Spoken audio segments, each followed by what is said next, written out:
Slovo Park residents are vowing to continue with violent protests until government addresses their concerns. They are calling for better service delivery in the area, including sanitation services.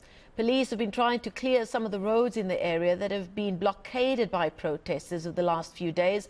Our reporter Bafedile Moerane has been following the story and has been in the area today and is now back at our headquarters here in Johannesburg. Now, Bafedile, those scenes have been rather violent over the last few days. We've all seen the pictures, but Slovo Park residents say they've just had it. Enough is enough. They will not stop protesting until government intervenes and answers some of their demands.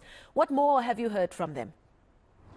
Well, Marcel, residents are quite adamant in saying that until government descend down to them, they are not going to stop. They have vowed even today to say that we want government officials, in particular the city of Johannesburg and also the provincial government, to come and engage us here.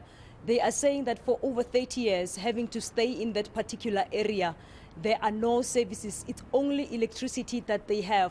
They've also highlighted that issues of crime, it is a serious concern for them. Hence, they are calling also for government to bring the police officials to discuss this matter. So we saw in the early hours of the morning today, community members having to take matters to the streets and also barricading the N12 route, which is linking Potchefstroom here, actually in the northwest, and also Johannesburg. So they are saying that they want government officials, otherwise the situation it is going to continue as it is right now.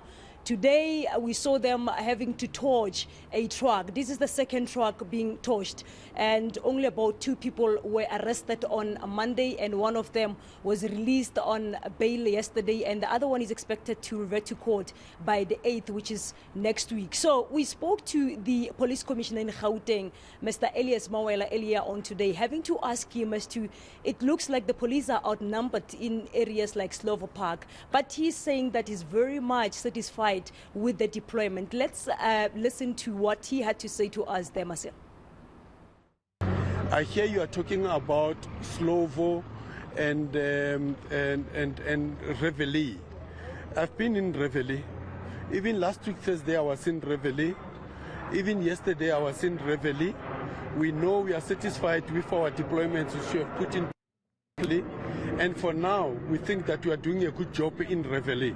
We need to also concentrate on other areas because Gauteng as it is, all the 5 districts, they are having their own challenges. Now, Bafedile, of more concern to community, also the circumstances surrounding the death of that teenage boy during these demonstrations. We're told it is being investigated. I read somewhere that it seemed he was shot in the back of his head, with comments from his family. Any word from the police on this? Well, the police in the province have confirmed that the matter has been transferred to the IP for investigation.